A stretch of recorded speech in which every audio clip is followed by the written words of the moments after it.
이단들의 잦은 언론 노출은 사람들의 경계심을 낮추게 합니다. 게다가 이단들이 포교할 때 언론에 등장한 기사를 보여주며 단체를 홍보하면 효과는 배가 되지요. 하나님의 교회 관련 기사를 다 쏟아내고 있는 동아일보의 출판국은 과거 하나님의 교회 광고비 논란이 있었습니다. 2019년 상반기에만 하나님의 교회에서 12억 이상을 받았다고 미디어 오늘이 폭로한 바 있습니다.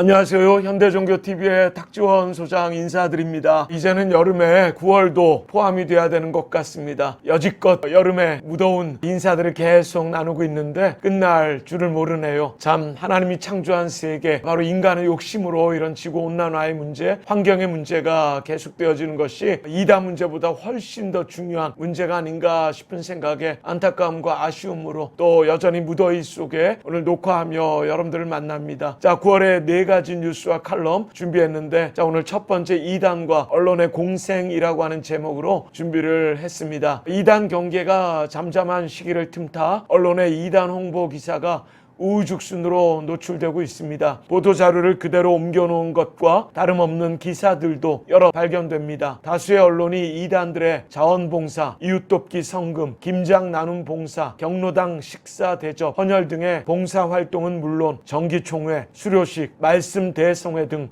종교적인 활동도 적극적으로 보도하고 있습니다. 이단들의 잦은 언론 노출은 사람들의 경계심을 낮추게 합니다. 게다가 이단들이 포교할 때 언론에 등장한 기사를 보여주며 단체를 홍보하면 효과는 배가 되지요. 하나님의 교회 관련 기사를 다 쏟아내고 있는 동아일보의 출판국은 과거 하나님의 교회 광고비 논란이 있었습니다. 2019년 상반기에만 하나님의 교회에서 12억 이상을 받았다고 미디어 오늘이 폭로한 바 있습니다.